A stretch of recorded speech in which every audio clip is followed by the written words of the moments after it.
Hello, welcome to the Short Story Workshop. My name is Matt Bowles. I'm here with Melody Bowles and Simone King. Today we are going to be talking about The Star Child by Oscar Wilde. So, Simone, you picked the story. Please introduce us. So, The Star Child is part of a larger collection of Oscar Wilde's fairy tales. I think it's called The Happy Prince and Other Fairy Tales. I'm guessing the prince is not actually that happy. I really wanted to do that story, actually. It's one of my favourites, but unfortunately it was too long. So you've got The Star Child instead, because I love Oscar Wilde. I love fairy tales, so it was going to have to do because intriguing title and it was short enough. Yeah, but no, the prince was not happy. I'd recommend the story if you want to read it. I knew it. I knew he would not be a happy prince. Anyway, here is The Star Child by Oscar Wilde. Once upon a time, two poor woodcutters were making their way home through a great pine forest. It was winter and a night of bitter cold. The snow lay thick upon the ground and upon the branches of the trees. The frost kept snapping the little twigs on either side of them as they passed. And when they came to the mountain torrent, she was hanging motionless in air, for the Ice King had kissed her. So cold was it that even the animals and the birds did not know what to make of it. "Ugh," snarled the wolf as he limped through the brushwood with his tail between his legs. "This is perfectly monstrous weather. Why doesn't the government look to it?" "Weet, weet, weet," twittered the green linnets. "The old earth is dead, and they have laid her out in her white shroud." "The earth is going to be married, and this is her bridal dress," whispered the turtle doves to each other. Their little pink feet were quite frostbitten, but they felt that it was their duty to take a romantic view of the situation. "Nonsense," growled the wolf. "I tell you that it's all the fault of the government, and if you don't believe me, I shall eat you." The wolf had a thoroughly practical mind, and was never at a loss for a good argument. "Well, for my own part," said the woodpecker, who was a born philosopher, "I don't care an atomic theory for explanations. If a thing is so, it is so, and at present it is terribly cold." Terribly cold it certainly was. The little squirrels, who lived inside the tall fir tree, kept rubbing each other's noses to keep themselves warm, and the rabbits curled themselves up in their holes and did not venture even to look out of doors. The only people who seemed to enjoy it were the great horned owls. Their feathers were quite stiff with rime, but they did not mind, and they rolled their large yellow eyes and called out to each other across the forest, "To-wit, to-woo, to-wit, to-woo, what delightful weather we are having!" On and on went the two woodcutters, blowing lustily upon their fingers, and stamping with their huge iron-shod boots upon the caked snow. Once they sank into a deep drift and came out as white as millers are when the stones are grinding, and once they slipped on the hard, smooth ice where the marsh water was frozen, and their faggots fell out of their bundles, and they had to pick them up and bind them together again. And once they thought that they had lost their way, and a great terror seized on them, for they knew that the snow is cruel to those who sleep in her arms. But they put their trust in the good St. Martin, who watches over all travellers, and retraced their steps, and went warily, and at last they reached the outskirts of the forest, and saw, far down in the valley beneath them, the lights of the village in which they dwelt. So overjoyed were they at their deliverance that they laughed aloud, and the earth seemed to them like a flower of silver, and the moon like a flower of gold. Yet after that they had laughed, they became sad, for they remembered their poverty, and one of them said to the other, "Why did we make merry, seeing that life is for the rich, and not for such as we are? Better that we have died of cold in the forest, or that some wild beast had fallen upon us and slain us." "Truly," answered his companion, "much is given to some, and little is given to others. Injustice has parcelled out the world, nor is there equal division of aught save for sorrow." But as they were bewailing their misery to each other, this strange thing happened. There fell from heaven a very bright and beautiful star. It slipped down the side of the sky, passing by the other stars in its course, and, as they watched it wondering, it seemed to them to sink behind a clump of willow trees that stood hard by a little sheepfold no more than a stone's throw away. "Why, there is a crock of gold for whoever finds it!" they cried, and they set to and ran, so eager were they for the gold. And one of them ran faster than his mate and outstripped him, and forced his way through the willows, and came out on the other side, and lo! There was indeed a thing of gold lying on the white snow. So he hastened towards it, and stooping down placed his hands upon it, and it was a cloak of golden tissue, curiously wrought with stars and wrapped in many folds. And he cried out to his comrade that he had found the treasure that had fallen from the sky, and when his comrade had come up, they sat down in the snow and loosened the folds of the cloak that they might divide the pieces of gold.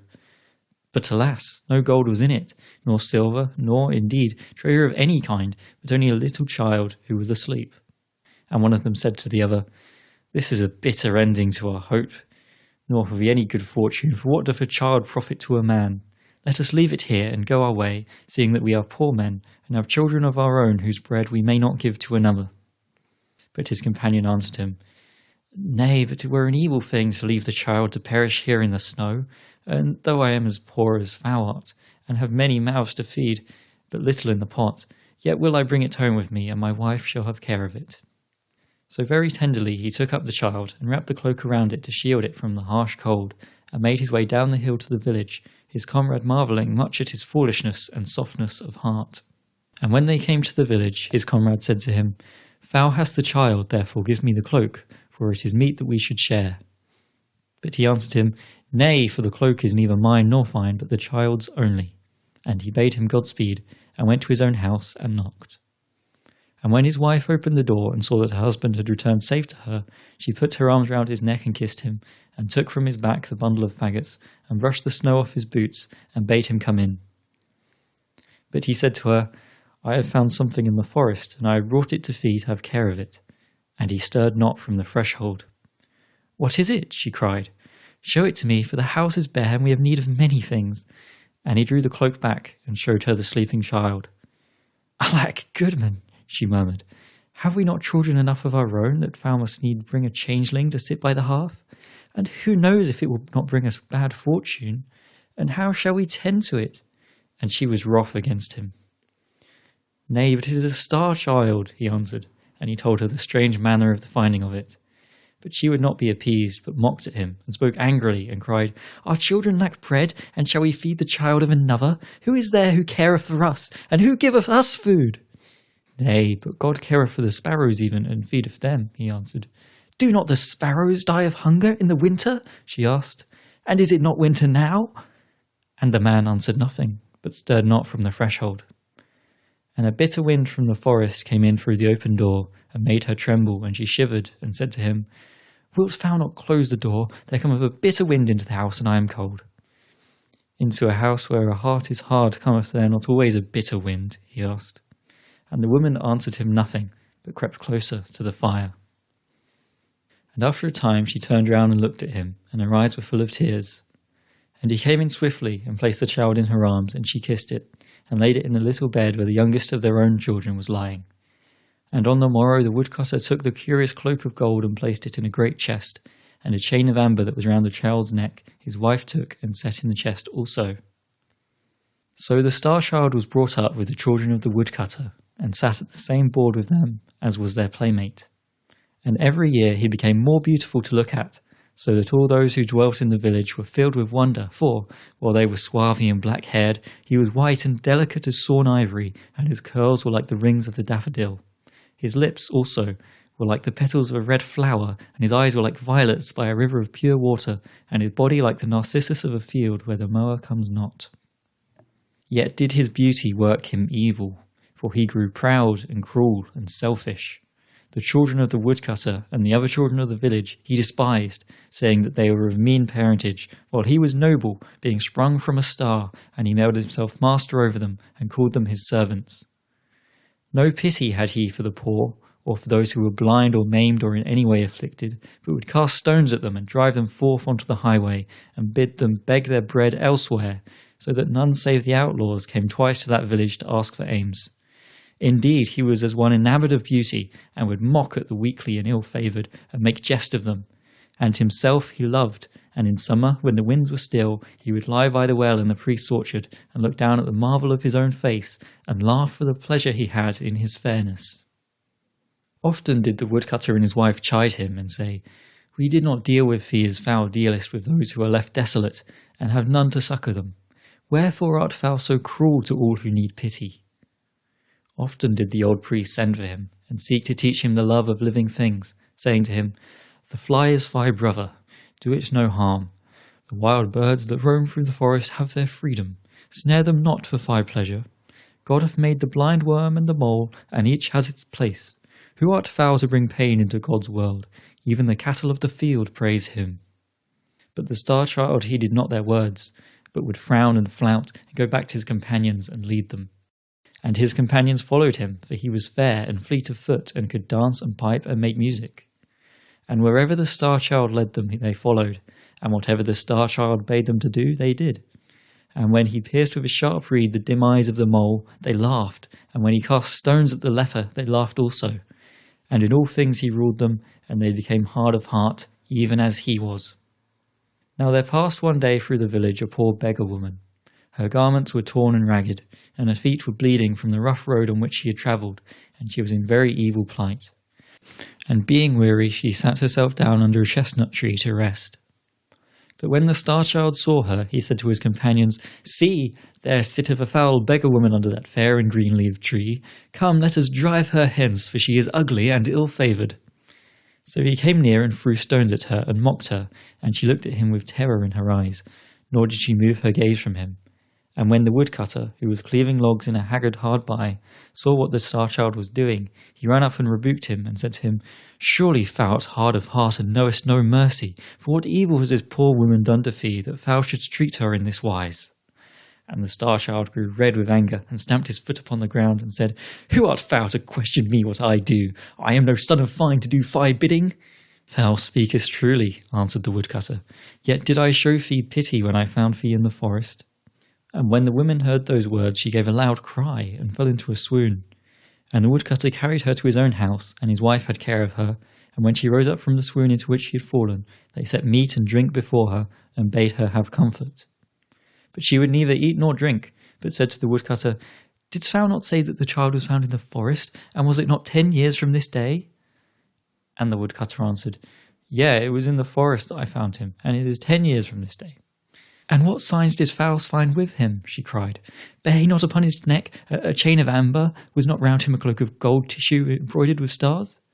Truly, answered the woodcutter, it was even as thou sayest. And he took the cloak and the amber chain from the chest where they lay, and showed them to her. And when she saw them, she wept for joy, and said, He is my little son, whom I lost in the forest. I pray thee, send for him quickly, for in search of him I have wandered over the whole world. So the woodcutter and his wife sent out and called to the Star-Child, and said to him, Go into the house, and there shalt find thy mother, who is waiting for thee. So he ran in, filled with wonder and great gladness. But when he saw her, who was waiting there, he laughed scornfully, and said, Why, where is my mother? For I see none here but this vile beggar woman. And the woman answered him, I am thy mother. Thou art mad to say so, cried the Star-Child angrily. I am no son of thine, for thou art a beggar, and ugly, and in rags. Therefore get thee hence, and let me see thy foul face no more. Nay, but thou art indeed my little son, whom I bare in the forest, she cried, and she fell on her knees, and held out her arms to him. The robbers stole thee from me, and left thee to die, she murmured. But I recognized thee when I saw thee, and the signs also have I recognized, the cloak of golden tissue and the amber chain. Therefore I pray thee, come with me, for over the whole world have I wandered in search of thee. Come with me, my son, for I have need of thy love. But the Star-Child stirred not from his place, but shut the doors of his heart against her, nor was there any sound heard save the sound of the woman weeping for pain. And at last he spoke to her, and his voice was hard and bitter. If in very truth thou art my mother, he said, it had been better thou hadst stayed away, and not come here to bring me to shame, seeing that I thought I was the child of some star, and not a beggar's child, as thou tellest me that I am. Therefore get thee hence, and let me see thee no more. Alas, my son, she cried, wilt thou not kiss me before I go? For I have suffered much to find thee. Nay, said the Star-Child, but thou art too foul to look at, and I'd rather kiss the adder or the toad than thee. So the woman rose up and went away into the forest, weeping bitterly.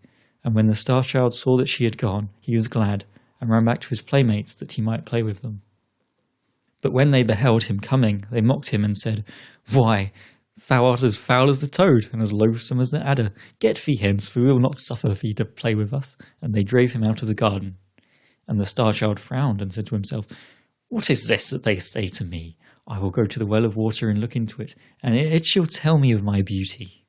So he went to the well of water and looked into it, and lo, his face was as the face of a toad, and his body was scaled like an adder.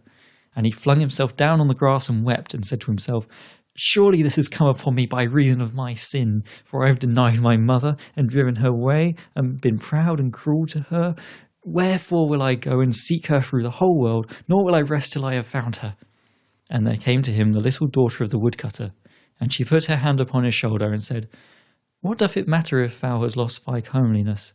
Stay with us, and I will not mock at thee. And he said to her, Nay, but I have been cruel to my mother, and as a punishment has this evil been sent to me. Wherefore I must go hence, and wander through the world till I find her, and she give me her forgiveness. So he ran away into the forest, and called out to his mother to come to him, but there was no answer. All day long he called to her, and when the sun set he lay down to sleep on a bed of leaves, and the birds and the animals fled from him, as they remembered his cruelty, and he was alone save for the toad that watched him, and the slow adder that crawled past. And in the morning he rose up, and plucked some bitter berries from the trees, and ate them, and took his way through the great wood, weeping sorely. And of everything that he met, he made inquiry of perchance that they had seen his mother. He said to the mole, Thou canst go beneath the earth. Tell me, is my mother there? And the mole answered, Thou hast blinded mine eyes. How should I know? He said to the linnet, Thou canst fly over the tops of the tall trees, and can see the whole world. Tell me, canst thou see my mother? And the linnet answered, Thou hast clipped my wings for thy pleasure. How should I fly? And to the little squirrel who lived in the fir tree and was lonely, he said, Where is my mother? And the squirrel answered, Thou hast slain mine. Dost thou seek to slay thine also? And the star-child wept and bowed his head, and prayed forgiveness of God's things, and went on through the forest, seeking for the beggar woman. And on the third day he came to the other side of the forest, and went down into the plain. And when he passed through the village, the children mocked him, and threw stones at him, and the carlots would not suffer him even to sleep in the byres, lest he might bring mildew on the stored corn. So foul was he to look at.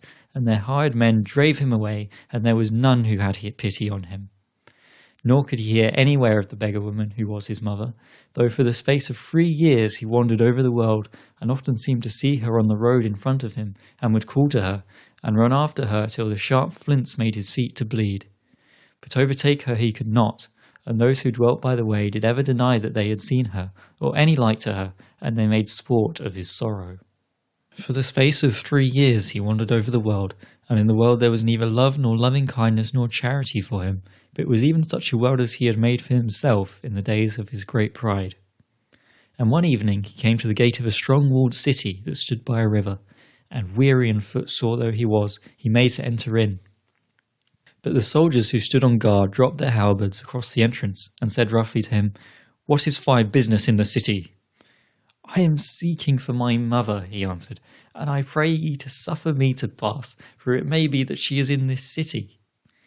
But they mocked at him, and one of them wagged a black beard, and set down his shield, and cried, Of a truth thy mother will not be merry when she sees thee, for thou art more ill-favoured than the toad of the marsh, or the adder that crawls in the fen. Get thee gone, thy mother dwells not in this city.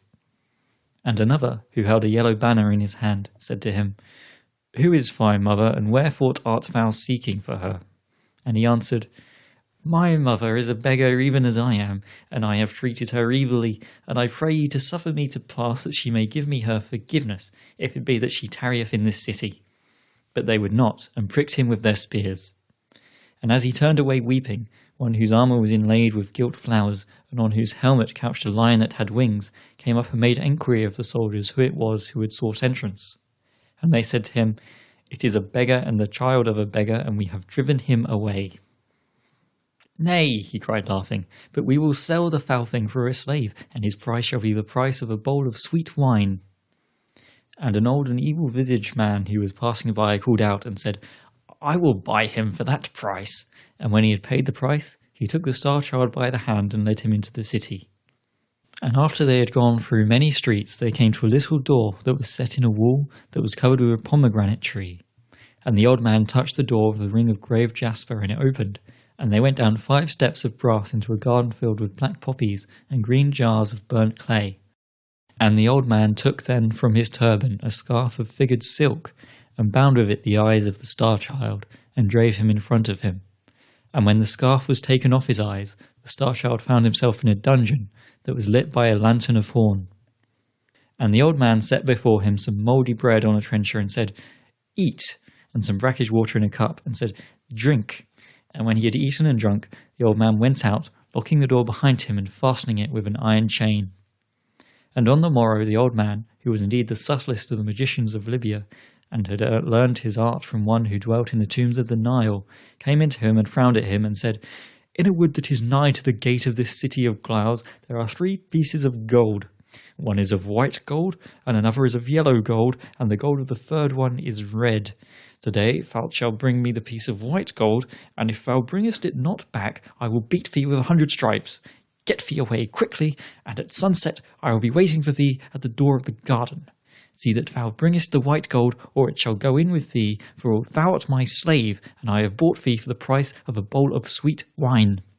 And he bound the eyes of the Star-Child with the scarf of figured silk, and led him through the house, and through the garden of poppies, and up the 5 steps of brass, and having opened the little door of his ring, he set him in the street.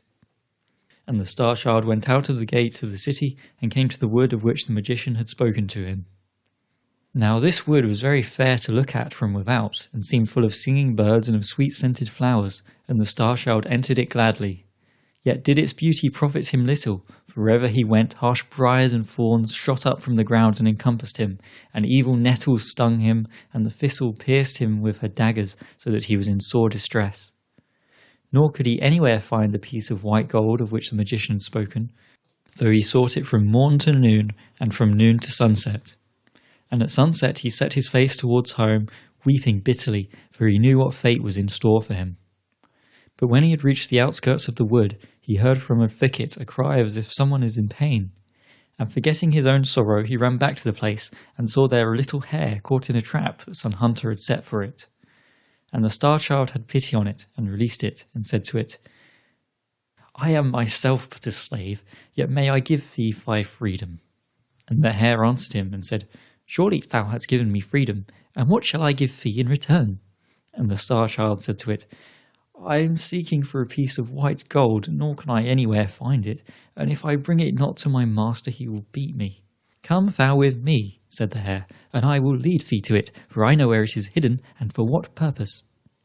So the Star-Child went with the hare, and lo, in the cleft of a great oak tree he saw the piece of white gold that he was seeking. And he was filled with joy, and seized it, and said to the hare, "The service that I did to thee thou hast rendered back again many times over, and the kindness that I showed thee thou hast repaid 100-fold." "Nay," answered the hare, "but as thou dealt with me, so I did deal with thee." And it ran away swiftly, and the Star-Child went towards the city. Now at the gate of the city there was seated one who was a leper. Over his face hung a cowl of grey linen, and through the eyelets his eyes gleamed like red coals. And when he saw the Star-Child coming, he struck upon a wooden bowl and clattered his bell, and called out to him, and said, "Give me a piece of money, or I must die of hunger, for they have thrust me out of this city, and there is no one who has pity on right." "Alas," cried the Star-Child, "I have but 1 piece of money in my wallet, and if I bring it not to my master, he will beat me, for I am his slave." But the leper entreated him and prayed of him till the Star-Child had pity, and gave him the piece of white gold. And when he came to the magician's house, the magician opened to him and brought him in, and said to him, "Hadst thou the piece of white gold?" And the Star-Child answered, "I have it not." So the magician fell upon him and beat him, and set before him an empty trencher, and said, "Eat," and an empty cup, and said, "Drink," and flung him again into the dungeon. And on the morrow the magician came to him, and said, "If today thou bringest me not the piece of yellow gold, I will surely keep thee as my slave, and give thee 300 stripes." So the Star-Child went to the wood, and all day long he searched for the piece of yellow gold, but nowhere could he find it. And at sunset he sat him down and began to weep, and as he was weeping there came to him the little hare that he had rescued from the trap.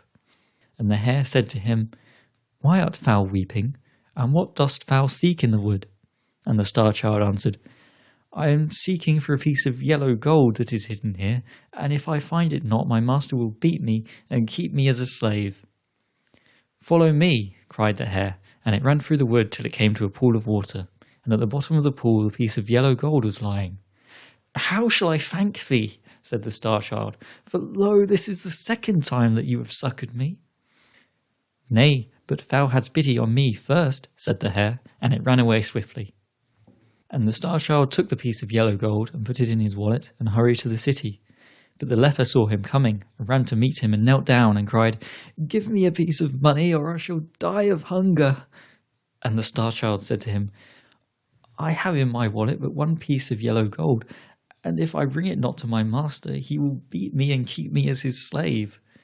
But the leper entreated him sore, so that the Star-Child had pity on him, and gave him the piece of yellow gold. And when he came to the magician's house, the magician opened to him and brought him in, and said to him, Hadst thou the piece of yellow gold? And the Star-Child said to him, I have it not. So the magician fell upon him, and beat him, and loaded him with chains, and cast him again into the dungeon. And on the morrow the magician came to him and said, If today thou bringest me the piece of red gold, I will set thee free, but if thou bringest it not, I will surely slay thee. So the Star-Child went to the wood, and all day long he searched for the piece of red gold, but nowhere could he find it. And at evening he sat down and wept, and as he was weeping there came to him the little hare. And the hare said to him, The piece of red gold that thou seekest is in the cabin that is behind thee. Therefore weep no more, but be glad. How shall I reward thee? Cried the Star-Child, for lo, this is the third time thou hast succoured me. Nay, but thou hadst pity on me first, said the hare, and it ran away swiftly. And the Star-Child entered the cavern, and in its farthest corner he found the piece of red gold. So he put it in his wallet and hurried to the city.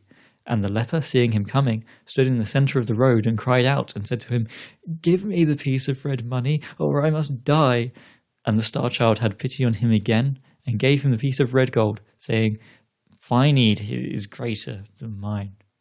Yet was his heart heavy, for he knew what evil fate awaited him. But lo! As he passed through the gate of the city, the guards bowed down and made obeisance to him, saying, How beautiful is our Lord! And a crowd of citizens followed him and cried out, Surely there is none so beautiful in the whole world! So that the Star-Child wept and said to himself, They are mocking me, then making light of my misery. And so large was the concourse of the people that he lost the threads of his way and found himself at last in a great square in which there was a palace of a king. And the gate of the palace opened, and the priests and the high officers of the city ran forth to meet him, and they abased themselves before him and said, Thou art our Lord for whom we have been waiting, and the sort of our king. And the Star-Child answered them and said, I am no king's son, but the child of a poor beggar woman. And how say ye that I am beautiful? For I know that I am evil to look at. Then he, whose armour was inlaid with gilt flowers, on whose helmet couched a lion that had wings, held up a shield and cried, How saith my lord that he is not beautiful? And the Star-Child looked, and lo, his face was even as it had been, and his comeliness had come back to him, and he saw it in his eyes, which he had not seen there before. And the priests and the high officers knelt down and said to him, It was prophesied of old that on this day should come he who was to rule over us. Therefore let our Lord take this crown and this sceptre, and be in his justice and mercy our king over us. But he said to them, I am not worthy, for I have denied the mother who bare me, nor may I rest till I have found her, and known her forgiveness. Therefore let me go, for I must wander again over the world, and may not tarry here, though ye bring me the crown and the sceptre. And as he spake, he turned his face from them towards the street that led to the gate of the city. And lo, amongst the crowd that pressed round the soldiers, he saw the beggar woman, who was his mother, and at her side stood the leper who had sat by the road. And a cry of joy broke from his lips, and he ran over, and kneeling down he kissed the wounds on his mother's feet, and wet them with his tears. He bowed his head in the dust, and sobbing, as one whose heart might break, he said to her, Mother, I denied thee in the hour of thy pride. Accept me in the hour of my humility. Mother, I gave thee hatred. Do thou give me love? Mother, I rejected thee. Receive thy child now. But the beggar woman answered him not a word. And he reached out his hands and clasped the white feet of the leper and said to him, Thrice did I give thee of my mercy. Bid my mother speak to me once. But the leper answered him not a word. And he sobbed again and said, Mother, my suffering is greater than I can bear. Give me thy forgiveness, and let me go back to the forest. And the beggar woman put her hand on his head, and said to him, Rise, And the leper put his hand on his head and said to him, "Rise also." And he rose up from his feet and looked at them, and lo, they were a king and a queen. And the queen said to him, "This is thy father whom thou hast succoured." And the king said, "This is thy mother, whose feet thou hast washed with thy tears." And they fell on his neck and kissed him, and brought him into the palace, and clothed him in fair raiment, and set the crown upon his head, and the sceptre in his hand, and over the city that stood by the river he ruled and was its lord. Much justice and mercy did he show to all, and the evil magician he banished, and to the woodcutter and his wife he sent many rich gifts, and to their children he gave high honour. Nor would he suffer any to be cruel to bird or beast, but taught love and loving kindness and charity, and to the poor he gave bread, and to the naked he gave raiment, and there was peace and plenty in the land. Yet ruled he not long, so great had been his suffering, and so bitter the fire of his testing, for after the space of 3 years he died, and he who came after him ruled evilly.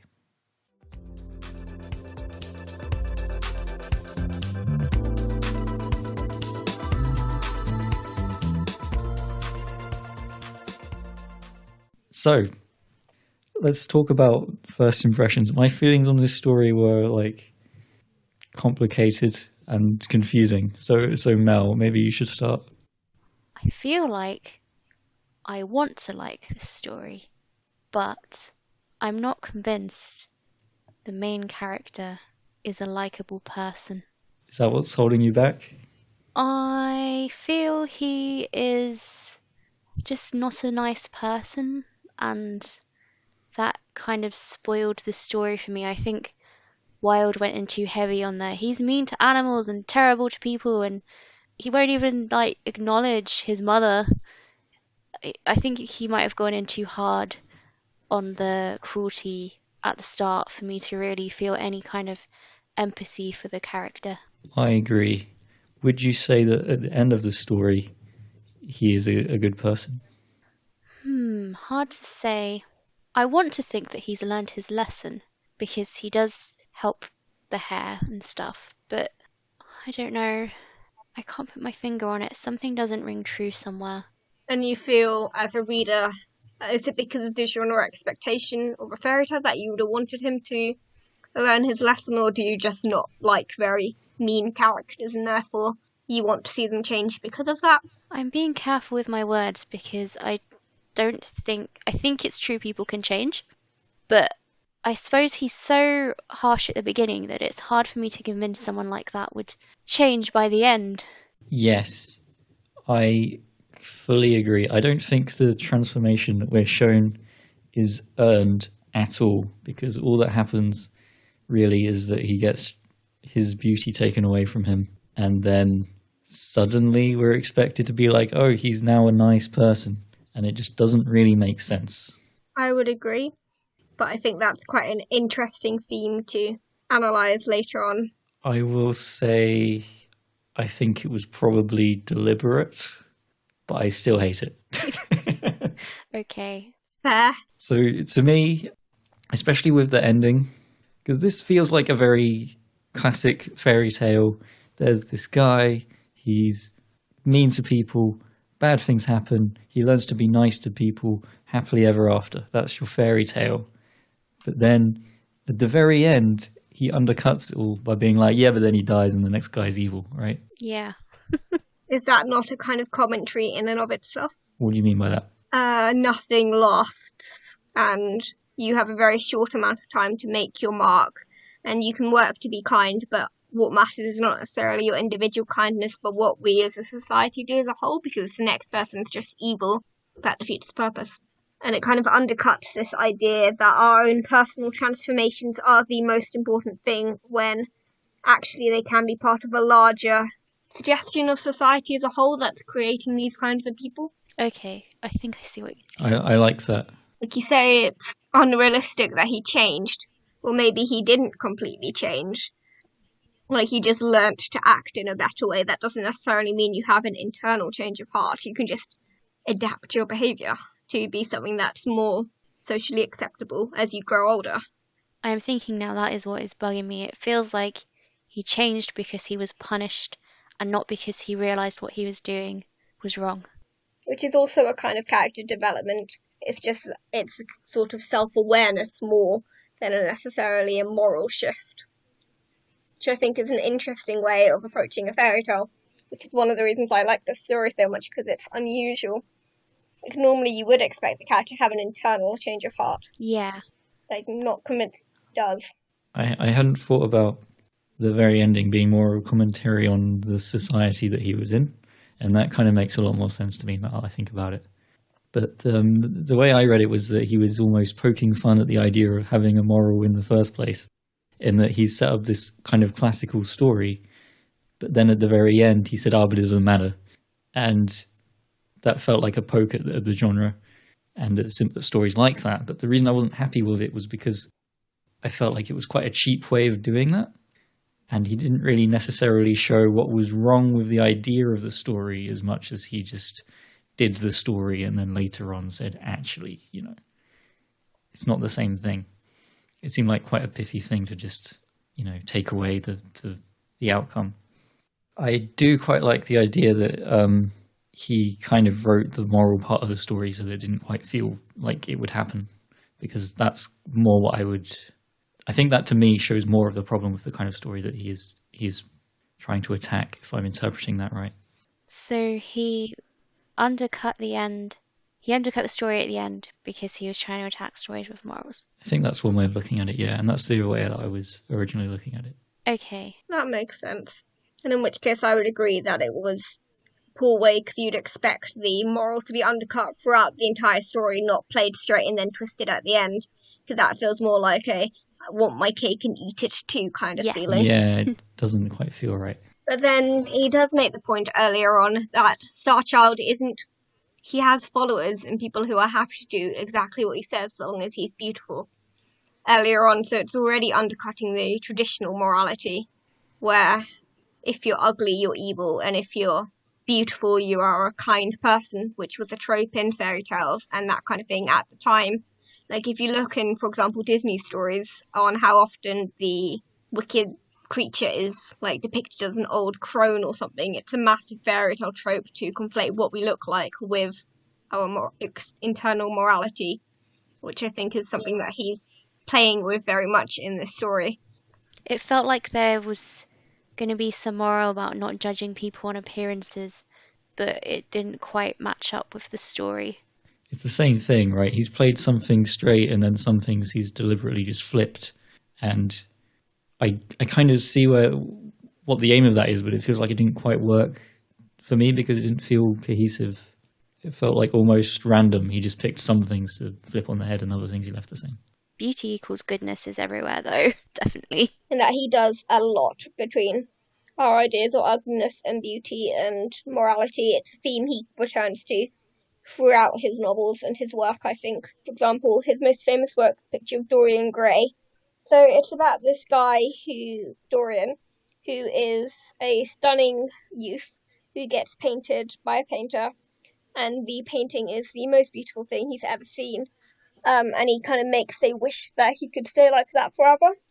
And throughout the course of the story, he doesn't age and he stays young and beautiful, but the painting of him changes instead and becomes older and uglier the more his behaviour is immoral, but it's never reflected on his face, only the painting. That's a simplified version of the premise.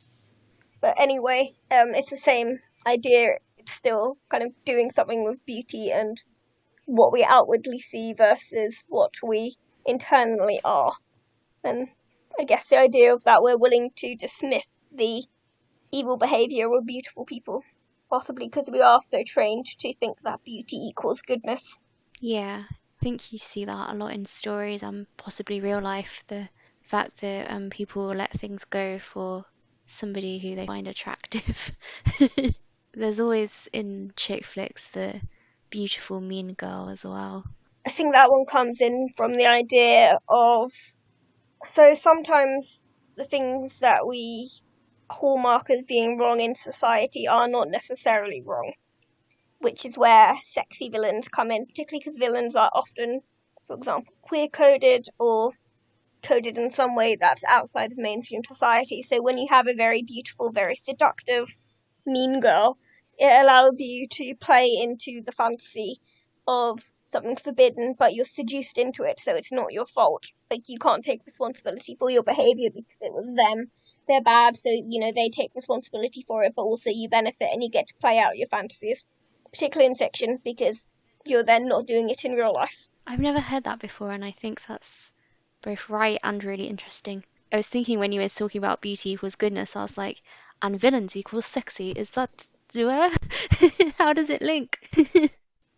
I mean, there's also just the idea of temptation, isn't it? It makes no sense for temptation to be hideous. We're not tempted by ugly things as people. Why Lucifer was said to be the most beautiful of all angels. In this story, he kind of has to earn his beauty back. In this particular story as well, you can't miss that beauty is linked with power. Like, he doesn't just gain his beauty, he literally becomes a king. Like, the second he's beautiful again. Yeah, that is ridiculous. It must be on purpose that it's ridiculous, right? I'm guessing so, yes. He's kind of acting like a king at the beginning of the story as well, because all the other children will follow him around. So there's logic set up for it, but yeah, also agreed. When his mother turns out to be like a queen or something, I was just like, what? I mean, that's a classic fairy tale trope, isn't it? But he is just poking fun at it. He's chosen to write this story that is definitely like a fairy tale, and it seems like that's the kind of story that he writes, so he must like fairy tales. And yet, so many things in the story are like, look how stupid fairy tales are. Maybe he has a love-hate relationship with fairy tales. Maybe. I feel like this one falls somewhere in the middle of how we treat fairy tales now. So Brothers Grimm obviously played fairy tales completely straight, because they were just the original fairy tales. And then nowadays, you rarely see a fairy tale played straight. I can't think of the last time I saw one played completely straight, unless it was like a Disney, adaptation of the original material to a certain extent that's been made nicer. Like, nowadays, it's all about examining and retelling fairy tales to examine what they are doing, and I think Oscar Wilde falls along that axis before we've gone into full deconstruction. Like, he's a step along the way. Because I think necessarily people hadn't done all of the deconstruction yet, so he's at a midpoint. He's like the weird monkey thing. Where he's half doing it and half not. Yeah, like the weird monkey thing between monkeys and humans. What? Like evolution. You don't just go from monkeys to humans, you have got Neanderthals in the middle. He's the awkward teenager phase. Yeah, basically. At least that's my theory. I could be completely wrong. No, it makes sense.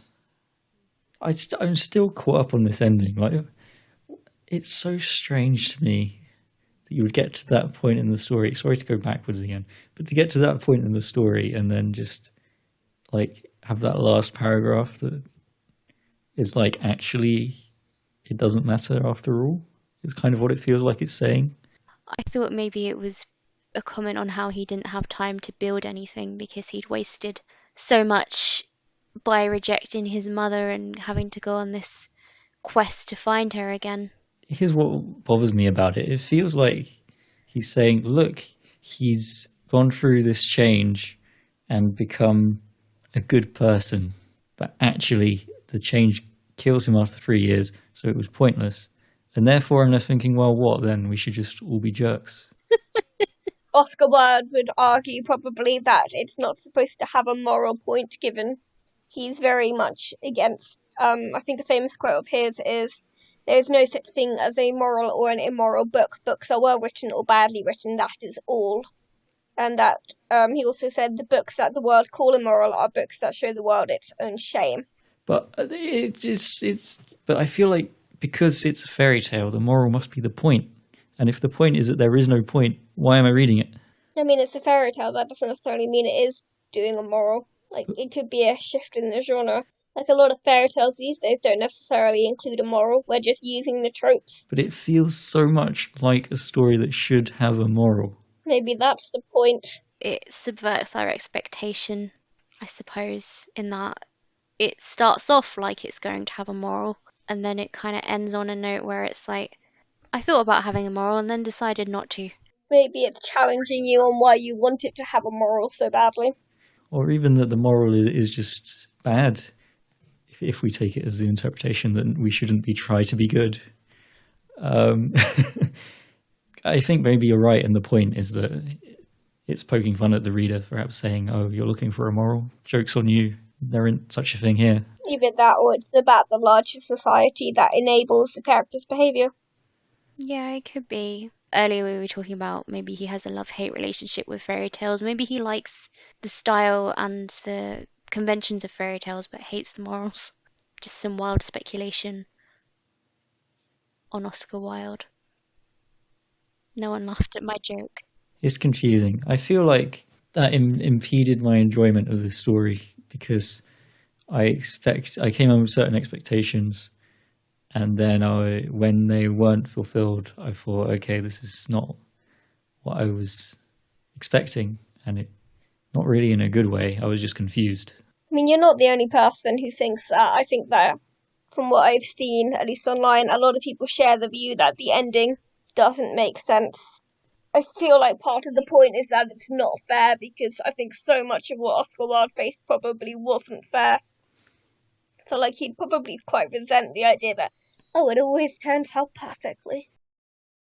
Is the Star Child a hero? No. No. He goes on a journey like a hero, and it feels like the author wants us to root for him. And yet, Does it? I thought so.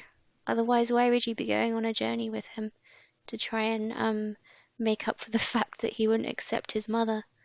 I feel like we're supposed to want him to suffer for being so mean.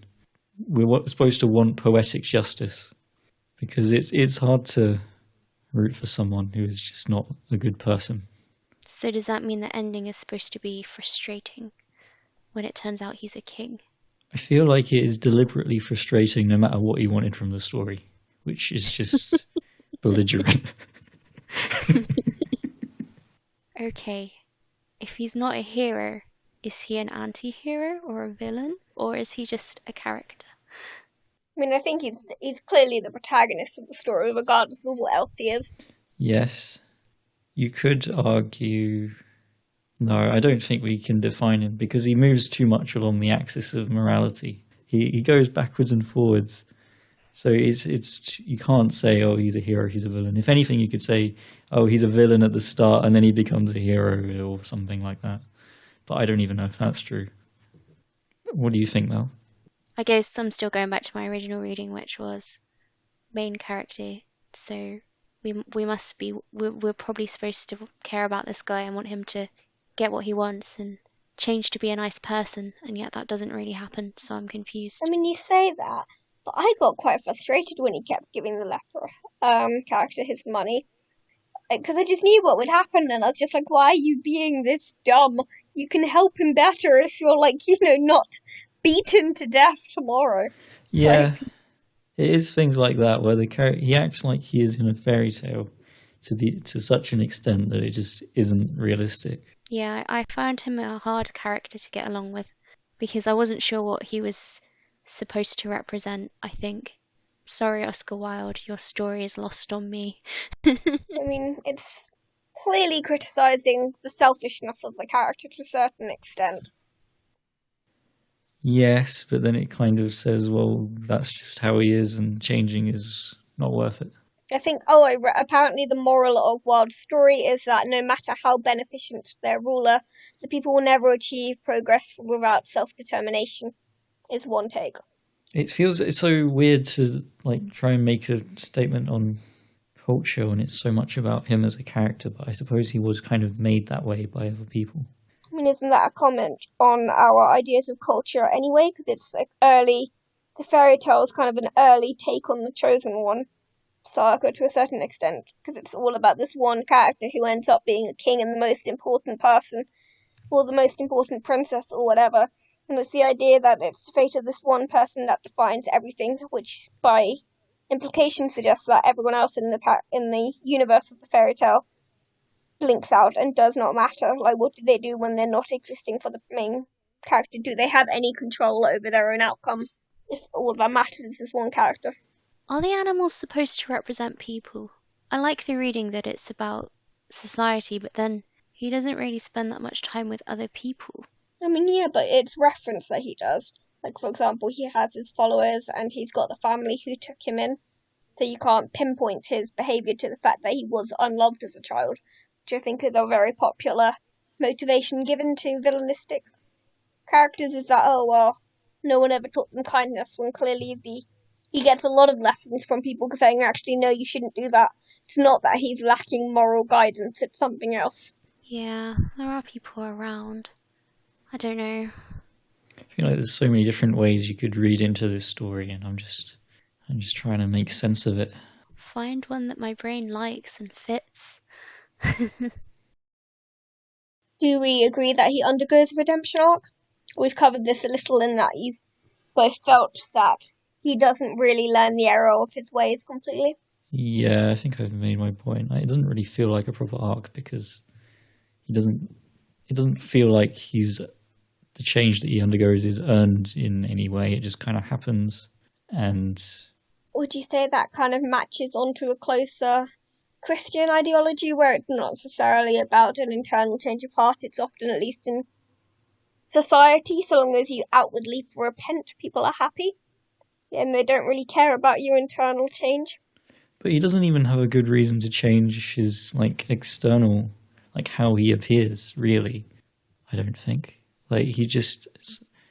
His appearance changes and then all of a sudden he's like, oh, I must be nice to people. It's very odd.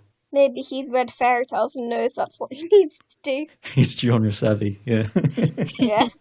I like that reading. Now I'm more into him as a character. I like that.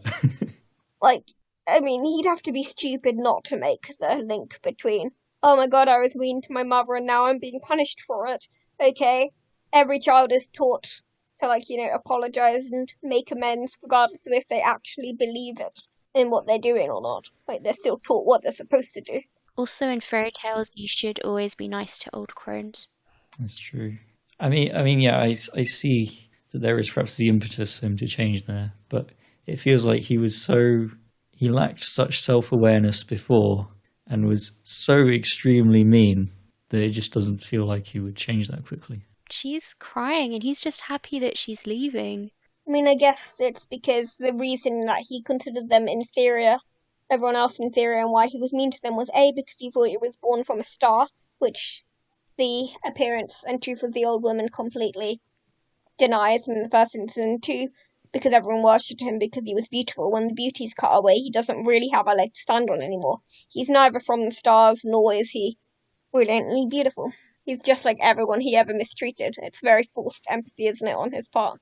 And he clearly sees that it didn't serve him, because when he goes to talk to the mole and the hare and the animals, they can't help him because of what he did, or they won't help him because of what he did. It's a very clear, oh wow, this backfired on me, didn't it, kind of moment. So, do we think he learns from that? I think he learns how to behave, whether it's an internal change, I'm not sure.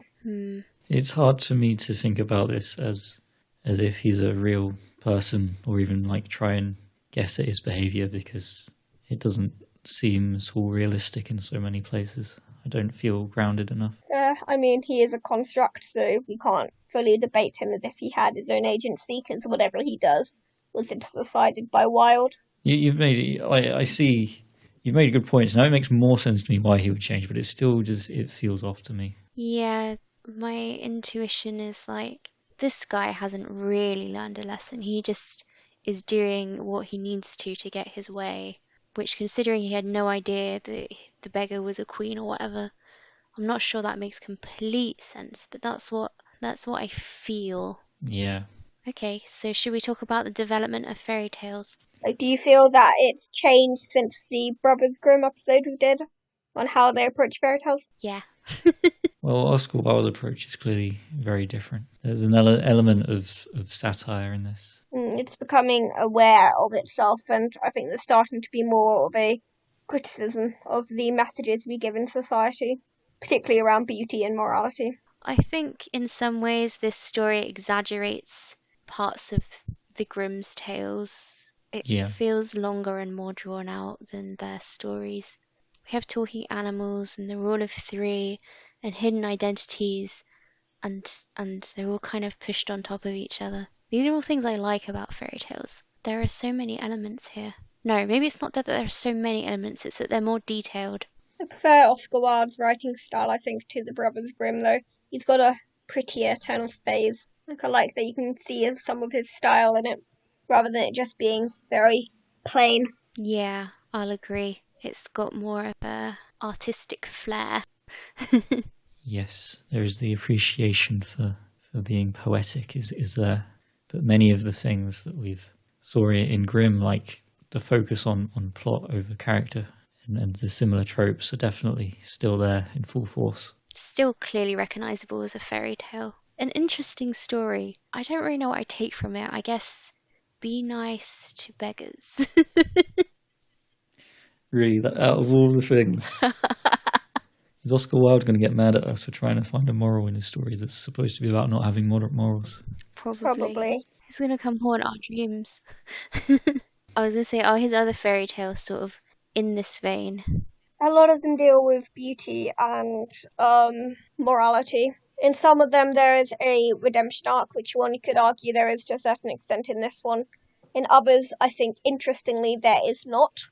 And it has a very bitter endings, or characters that do not learn from their mistakes, which I quite appreciate personally, even though it's not the most popular of structural tropes.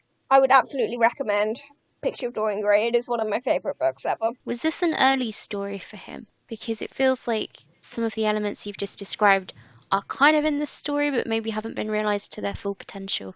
Yes, it was one of his earlier ones, so came out in 1888. Picture of Dorian Gray, which he's most known for, was 1890 to 1891. Most of his other stuff came out in the 1890s. Interesting. So it was the start of his career, pretty much. Yeah, so I think he was just warming to the ideas, which might also be why there's that odd play between fairy tale structure and there's a young sort of something young to it, isn't there, in the way he does it? Yes, yeah, it doesn't feel fully formed. If you want to read more of them, my favourite is The Happy Prince, but The Nightingale and the Rose is a really interesting take on The Little Mermaid. Okay, that sounds good. Do you want to finish with one of my favourite Oscar Wilde quotes? Just because I feel like you should hear it because it's amazing. Do it. So, Oscar Wilde, I am a man of simple tastes. I'm always satisfied with the best. Well, there you have it. Short, pithy, and the epitome I live my life by. All right. Thanks for listening. As always, you can find all of our stories and our previous episodes on our website at theshortstoryworkshop.com. If you'd like to contact us, you can do so via Twitter. I am at MattBWriter, Mel At Ficaholic. and Simone. The_M_typewriter, also known as the modern typewriter. Perfect. Thanks again for listening. We'll be back with another story next week. Goodbye.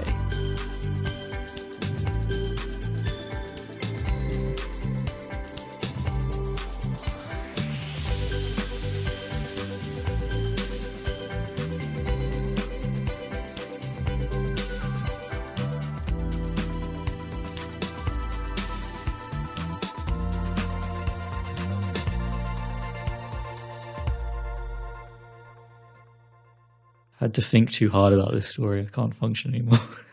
We broke Matt. Oscar Wilde broke him. I don't really get it.